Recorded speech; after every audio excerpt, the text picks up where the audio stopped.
বাংলাদেশে কন্টেন্ট ক্রিয়েটরদের একটা বিষয় নিয়ে কথা বলতেছি। যখন সিলেটে বন্যা হয় তখন তারা ছুটে চলে যায় ওইখানে সাহায্য করতে, কারণ সিলেটে ভিউটা ভালো পাওয়া যায়।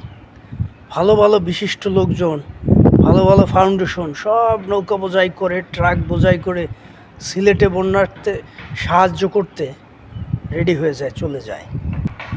কিন্তু গত কয়েক বছর, 3-4 বছর ধরে বরিশাল অঞ্চলে এত বেশি বন্যা হচ্ছে, এত বেশি পানি আসতেছে, ঘূর্ণিঝড় হচ্ছে, মানুষের ঘরবাড়ি নষ্ট হচ্ছে, মানুষের বসত বাড়িতে পানি উঠে যাচ্ছে।